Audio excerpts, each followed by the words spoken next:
வணக்கம் my dear brothers and sisters, எல்லாரும் எப்படி இருக்கீங்க? நல்லா இருக்கீங்களா? சப்ஸ்கிரைப் சஜஷனா vlogs my dear brothers and sisters. நான் முந்தின வீடியோவில் சொல்லியிருந்தேன், சட்டப்பேரவை இன்றைக்கி கூடியிருக்கு. அதில் மாண்புமிகு முதலமைச்சர் திரு ஸ்டாலின் சார் அவர்கள் அந்த கரூரில் நடந்த சம்பவத்தை 1 by 1 சொல்லிக்கிட்டே வந்தாருங்க. அதை காது கொடுத்து நாங்களும் வேலை செஞ்சு கேட்டுகிட்டே தாங்க இருந்தோம். ஓகே, இது இதுக்கும் விஜய் சாருக்கும் ஆணித்தரமாக அடித்து சொல்கிறேங்க, சத்தியம் பண்ணி சொல்கிறேங்க. தமிழக மக்களாகிய நாங்கள் எந்த சம்பந்தமும் கிடையாது.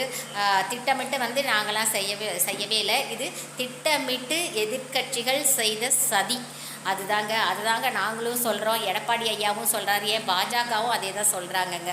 ஓகே, ஒருத்தர் சொல்கிறது எடுபடுமா அல்லது எத்தனை கட்சிகள் ஆணித்தரமாக சொல்கிறாங்களே, அவங்க சொல்கிறது ரைட்டாக இருக்குமா? என்றைக்குமே ஒருத்தர் சொல்கிறது என்றைக்கும் ஸ்ட்ராங்காக இருக்காதுங்க. அத்தனை கட்சிகளும் சொல்கிறாங்க இல்லைங்க, அது மட்டுமே ஸ்ட்ராங்காக உண்மையாக இருக்கும்.